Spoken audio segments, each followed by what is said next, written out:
The Midnight Feast.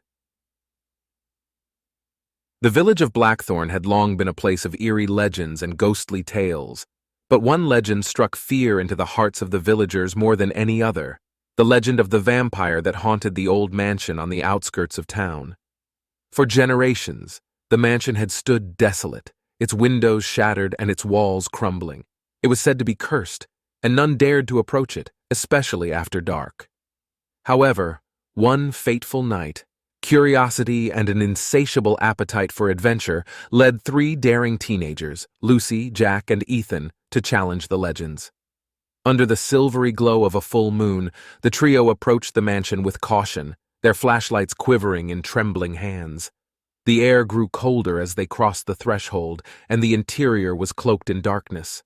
Creeping through the mansion's labyrinthine halls, they stumbled upon a grand ballroom frozen in time, adorned with dusty chandeliers and moth-eaten curtains. In the center of the room stood a magnificent grand piano, a relic from a forgotten era. As Lucy approached the piano, her fingers lightly grazed the keys, producing a hauntingly beautiful melody that seemed to echo through the mansion.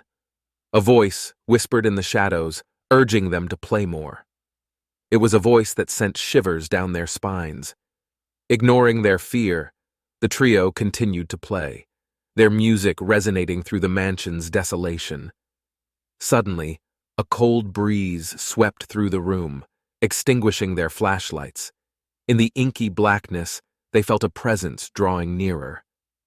Before they could react, a pair of blood-red eyes materialized in the dark, glowing like fiery coals. The vampire had awakened from its slumber, drawn by the enchanting music. The vampire, Count Victor, was unlike anything they had ever imagined.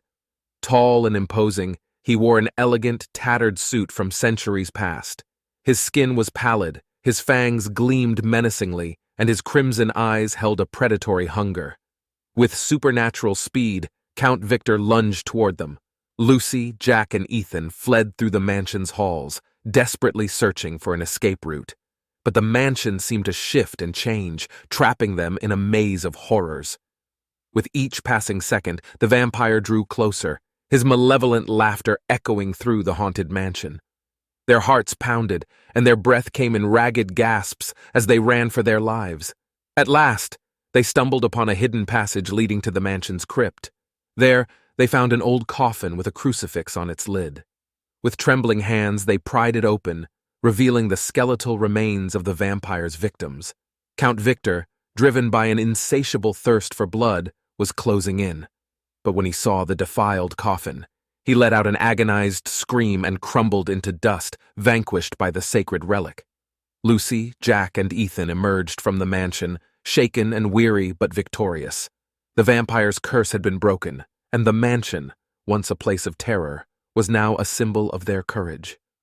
As they returned to the village of Blackthorn, they knew their harrowing encounter with the vampire would be whispered about for generations to come, a chilling reminder of the darkness that lurked in the shadows of their haunted town.